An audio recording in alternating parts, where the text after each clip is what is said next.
আপনি তো মানুষকে বলতেন সকালবেলা উঠে কোরআন পড়ি আর তাহাজ্জুদ পড়ে রাত কাটাই, সকালবেলা ফজর পড়ে কাজ শুরু করি। দুর্ভাগ্য, আপনার বাসায় বহু কিছু পাওয়া গেছে, কিন্তু কোরআন শরীফ আর জায়নামাজ খুঁজে পাওয়া যায় না। বই পড়তে জানে সে চাঁদাবাজি করতে চায় না, যে বই পড়তে জানে সে দখলদারবাজি পছন্দ করে না, যে বই পড়তে জানে তাকে বিনা টিকেটে হেলিকপ্টারে উঠতে হয় না। আপনি তো মানুষকে বলতেন সকালবেলা উঠে কোরআন পড়ি আর তাহাজ্জুদ পড়ে রাত কাটাই, সকালবেলা ফজর পড়ে কাজ শুরু করি। দুর্ভাগ্য, আপনার বাসায় বহু কিছু পাওয়া গেছে, কিন্তু কোরআন শরীফ আর জায়নামাজ খুঁজে পাওয়া যায় না।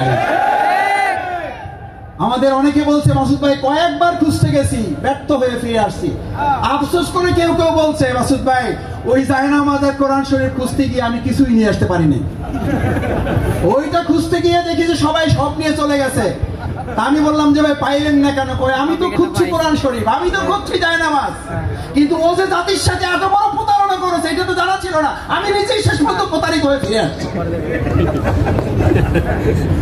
জাতিকে এই প্রতারণা আর করতে দেওয়া হবে না, এই প্রতারণার রাজত্বে আর বাংলাদেশকে ফিরে যেতে দেওয়া হবে না।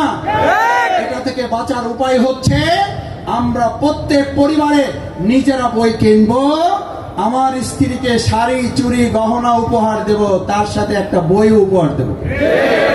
সন্তানকে মোবাইল কিনে দেন, কিন্তু তার আগে তাকে একটা বই কিনে দেন। আপনার সন্তানকে মোবাইল থেকে মুক্ত করার জন্য আজকে সবচেয়ে বড় হাতিয়ার হচ্ছে বই। বই যদি তার হাতে তুলে দেওয়া যায় তাহলে মোবাইলের আসক্তি থেকে তাকে মুক্ত করা যাবে। আমরা কি পারবো ইনশাআল্লাহ?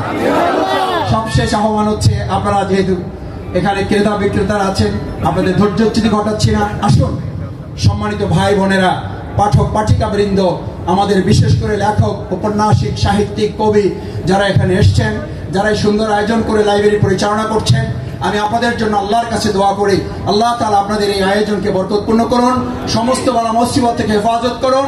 আমাদের সম্মানিত ধর্ম উপদেষ্টা মহোদয় বর্তমান অন্তর্বর্তীকালীন সরকারের সাথে সমন্বয় করে যে সুন্দর আয়োজন করে দিয়েছেন, এই জন্য ধর্ম উপদেষ্টা মহোদয়ের জন্য দোয়া করছি, একই সাথে এই অন্তর্বর্তীকালীন সরকারের জন্য দোয়া করছি আল্লাহ আগামী দিন এমন একটা সরকার আপনি আমাদেরকে দান করেন, গোটা বাংলাদেশে বইমেলা করতে যেন আমাদের আলাদা করে আর কোনো ইজ্জত হানি করতে না হয়, আর কোনো আমাদেরকে বিপদ মুসিবতের মুখে পড়তে না হয়, আমাদেরকে যেন কথা বলতে না হয় অমুক জঙ্গি বই। আমাদের মহাগ্রন্থ আল কোরআনকে তারা জঙ্গি নাম দিয়েছিল এই সরকার। আসুন আমরা সেরকম একটা সরকার প্রতিষ্ঠা করার জন্য এই অন্তর্বর্তীকালীন সরকারের দায়িত্ব হচ্ছে আইন প্রশাসন এবং নির্বাচন কমিশনের সংস্কার করে একটা মানব জাতির সুন্দর সরকার, মানুষের মতবাদের তৈরি করা, আচরণ থেকে নয়, কোরআন এবং সুন্নাহর ভিত্তিতে মানুষের ইনসাফপূর্ণ একটা রাষ্ট্র কায়েমের জন্য যে সরকার আগামী দিনে গঠিত হবে, সেই সরকার যেন এই বইমেলার পক্ষে সরকার হয়, কোরআন হাদিসের সরকারের পক্ষের হয়, এবং সেটা যেন ইসলামী রাষ্ট্র বিনির্মাণের পক্ষে সরকার হয়। ইনসাফপূর্ণ একটা সরকার কায়েমের একটা সরকার যেন আগামী দিনে বাংলাদেশে প্রতিষ্ঠিত হয়, সেটার পিছনে নেপথ্য থেকে আগামী দিনে ভোটার তৈরি করার জন্য এই বইমেলাকে যেন আল্লাহ তাআলা নিয়ামক শক্তি হিসেবে কাজে লাগান। সবাই বলেন আমিন। সবাইকে ধন্যবাদ জানিয়ে আবারও আপনাদের কাছে দোয়া চেয়ে, বাংলাদেশ জামাত ইসলামী ছাত্র শিবিরের নেতৃবৃন্দ এখানে আছেন, আপনাদের সবাইকে ওনারা সালাম জানিয়েছেন।